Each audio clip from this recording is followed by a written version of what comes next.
अस्सलाम वालेकुम गाइस, ये है मेरा यूट्यूब चैनल आसिफ शबीर और आज मैं मौजूद हूँ स्वीडन में। आज से कुछ दिन पहले ईद उल अजहा के मौका पर स्वीडन के कैपिटल स्टॉकहोम में कुरान सोजी का एक ऐसा वाक़या पेश आया जिसने दुनिया भर में फैले करोड़ों जो मुसलमान हैं उनके जज्बात को मजरू किया।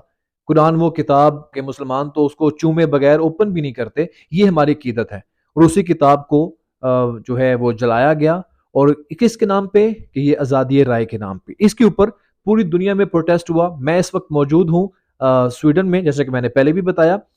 मेरे साथ इस टाइम मौजूद है मलिक शहजाद, जो कि स्वीडिश एक पॉलिटिकल पार्टी है जिसका नाम है सोशल डेमोक्रेट। ये उसके काउंसलर के कैंडिडेट रहे हैं और बहुत ही ठोस आवाज इन दिनों में हमें तमाम प्लेटफॉर्म्स के ऊपर मलिक शहजाद साहब की हमें नजर आ रही है। तो मैंने ये सोचा कि इनका इंटरव्यू इस मौके पे बहुत ज़रूरी है कि वो क्या समझते हैं कि इस तरह के वाक़यात की रोकथाम के लिए फ्यूचर में हमें क्या करना चाहिए। तो उनसे बकायदा जो सवालात हैं वो मैं पूछना चाहूँगा। मलिक साहब, सबसे पहले मैं ये जानना चाहता हूँ आपसे कि आप एक लंबे अरसे से स्वीडन में मुकीम हैं, आप यहाँ के कल्चर को, यहाँ की रूट्स को बहुत अच्छी तरीके से जानते हैं। ये जो वाक़या पेश आया है, पहला क्वेश्चन मेरा आपसे ये है कि क्या ये एक इंडिविजुअल एक्ट था या ये एक स्टेट स्पॉन्सर्ड एक्ट था? आपकी क्या राय है इसके ऊपर? जैसे कि हमने ये देखा कि वो जब ये अपनी तरफ से उसने बहुत बड़ा कारनामा किया, ये सोचा नहीं कि एक अरब की तादाद में मुसलमान हैं, उनके जज्बात उसने मजरू किए हैं, लेकिन उसको पुलिस की प्रोटेक्शन हासिल थी।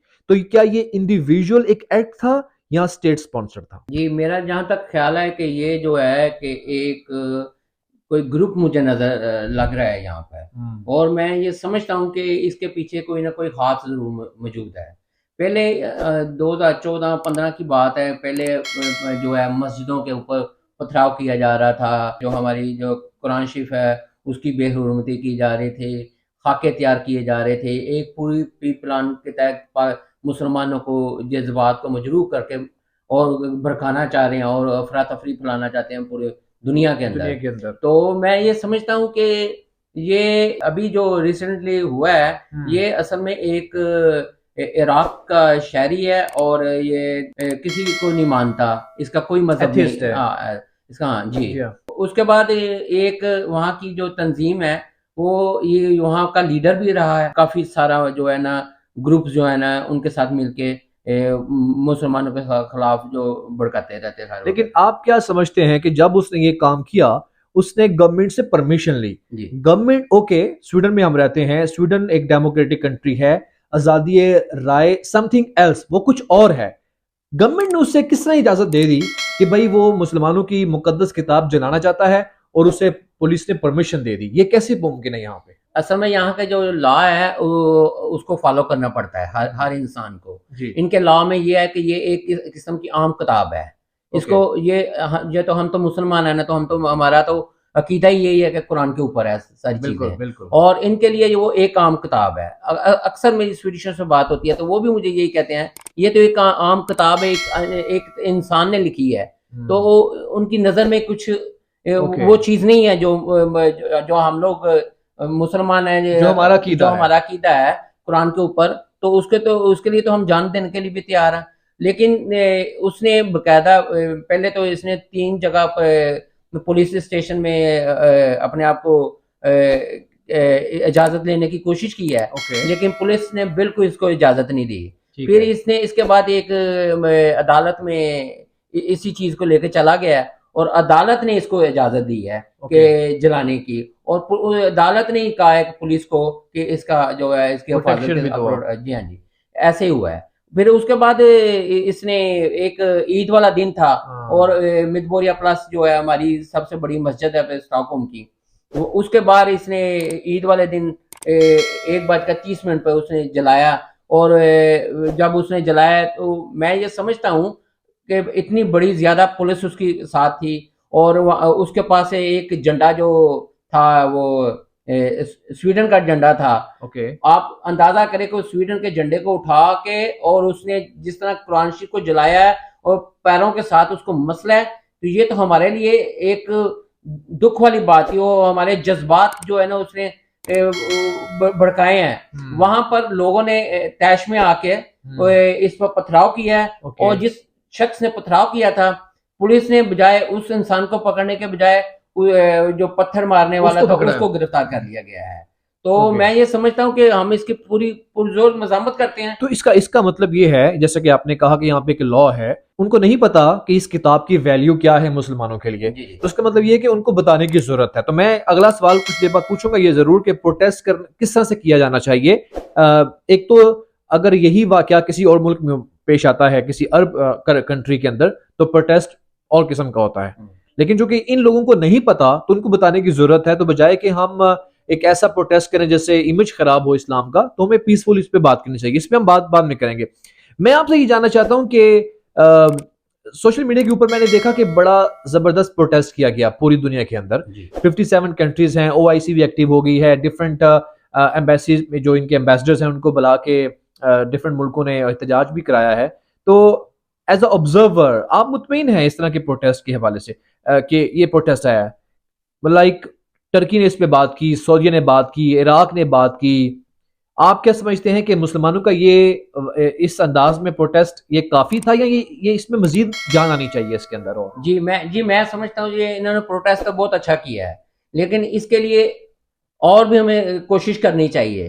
हमें क्या कोशिश करनी चाहिए कि तमाम मुल्क जितने भी इस्लामी मुल्क हैं इनके साथ मिलकर एक मीटिंग करें बाकायदा तौर पर, और इनको बताएं कि ये जो कुरान को समझें ये लोग कि ये एक हमारी मुकद्दस किताब है।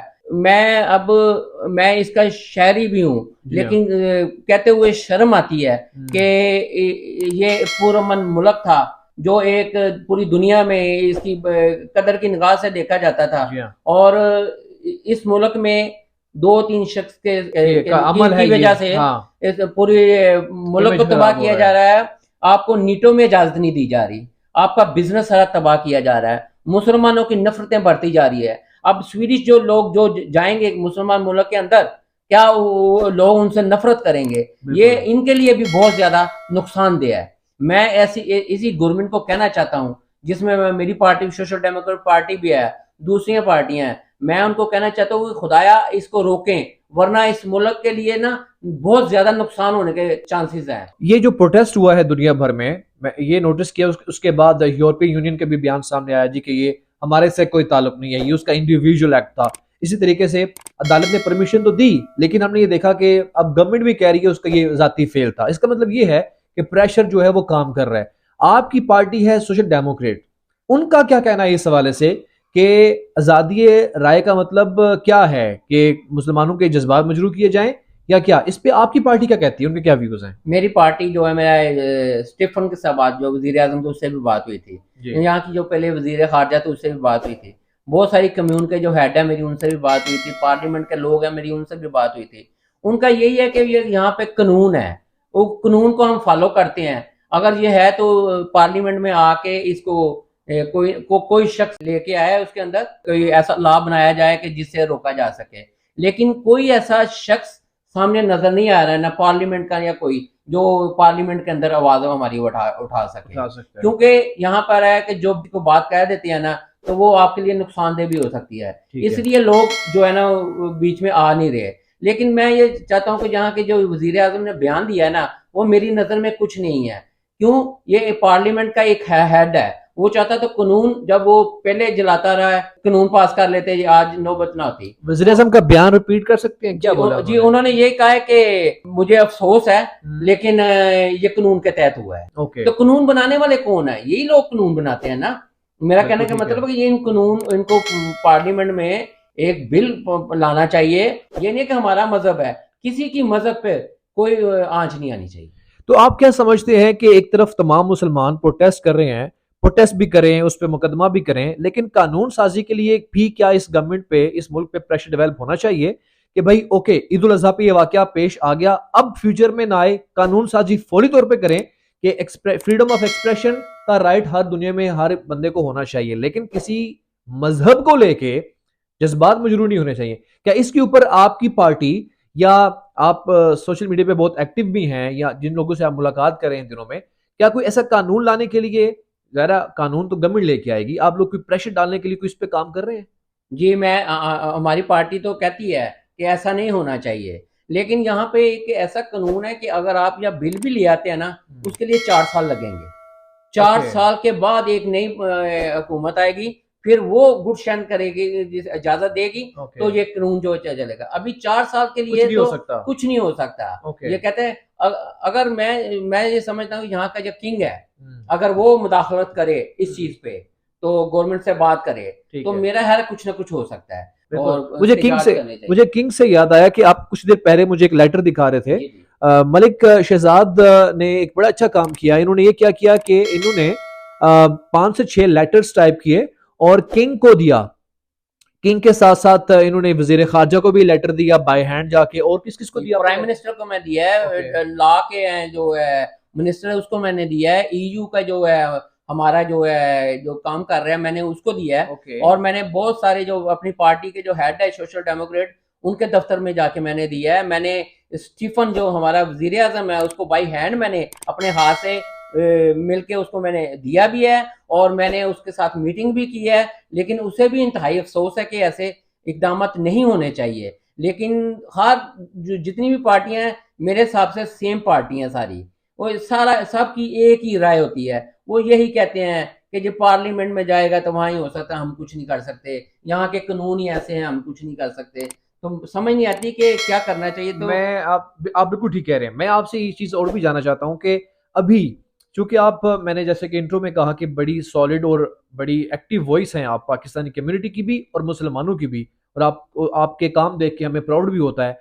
आप मिनिमम क्या समझते हैं कि सजा या फिर एक आउटपुट निकले इस सारे मैटर के अंदर से कि दोबारा से किसी की जुर्रत ना हो कुरान मजीद के साथ ये बेहुरमती करने के वाले से? ये जो शख्स है इराकी जिसने ये काम किया है, आप क्या समझते हैं कि गवर्नमेंट ऑफ स्वीडन को उसके साथ क्या करना चाहिए कि नेक्स्ट टाइम ये एक इबरत बन जाए दूसरे लोगों के लिए?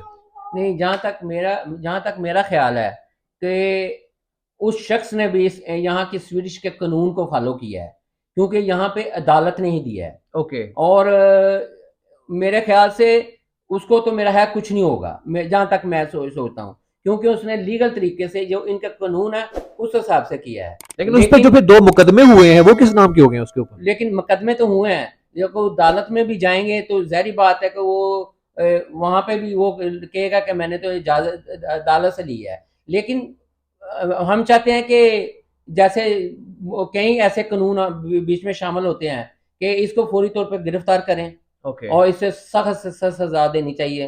हम तो कहते हैं इसको इबरतनाक सजा देनी चाहिए, ताकि ये मुल्क के लिए भी नहीं ठीक और सोसाइटी के लिए ओवरऑल नहीं ठीक। अच्छा, मुझे ये बताइएगा कि प्रोटेस्ट जिसे कहते हैं एहतजाज, ये कह लें कि डेमोक्रेटिक एक नॉर्म्स के अंदर बड़ा इसके मीनिंग होते हैं, ये करना चाहिए।